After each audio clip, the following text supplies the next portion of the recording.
Okay, good Pesach, my precious friends. I want to tell you a really inspiring story.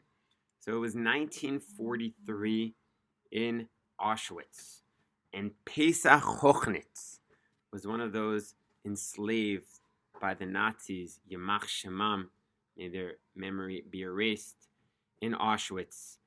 And the Jews there had known that Pesach, that Passover, was coming. How did they know? You see, the pious ones had secretly written on the barracks little symbols. They wouldn't lose track of time.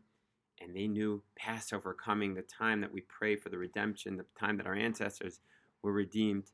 And it was just a dream there in Auschwitz to have those 4 cups of wine and to have that bread of freedom, the matzah that our ancestors took out of Egypt, until those brave men decided enough was enough.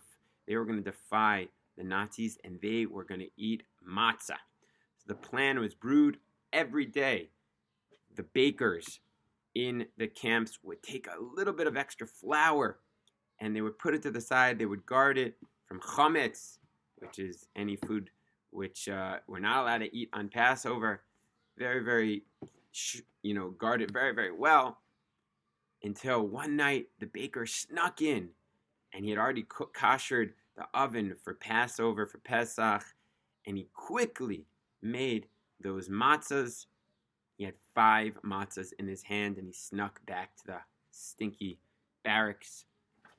And that night on Pesach in Auschwitz, 10 men stood and ate matzah. Now, who got the right to eat the matzah? It was only the most pious men who vowed that they would only eat matzah, no bread, that Passover, no matter how starving they would be. That Passover, they vowed only matzah. They were hoping they'd get some extra vegetables to survive. And Pesach Hochnitz was one of those. His name was Pesach. He loved Pesach since he was a kid, and he was a pious man. Of course, the baker and 8 other wise, holy men ate matzah that night in Auschwitz. And they prayed that Elijah would come and redeem them and pour his wrath on those evil Nazis.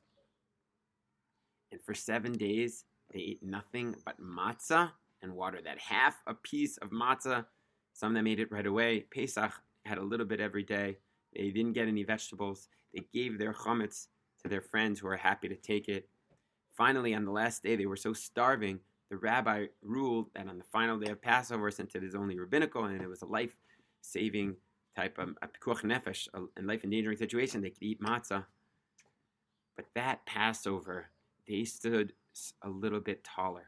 They stood strong against the Nazi demons, and everyone around them knew that they had defied the Nazis, and they took heart and they walked a little bit prouder in those horrible camps in 1943. And I think when we eat our matzah this Passover, we could think about all of our ancestors who gave their lives so that we can do the commandments, so we can eat that matzah.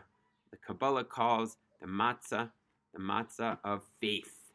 And when we're eating that matzah, we could think about all of the self-sacrifice that the emunah was placed into the DNA of the matzah from our ancestors. And we can eat that matzah and stand a little bit stronger and prouder and more faithful in the God who, Bezrat Hashem, who one day very soon will redeem us from all the pain and bring us to the redemption with Elijah the prophet. Thank you to Aviva Wozniki. Our story should be dedicated to the yahrzeit of Chaim Tripp's grandfather. And here in Yerushalayim, I want to wish you Chag Kasher V'Sameach. I hope you're enjoying these stories. If you do, send them to other people who might also enjoy them. And let's keep strengthening each other in our emunah. Gewalt. Have a wonderful Pesach. Dai, dai, no. Dai, no, dai, no.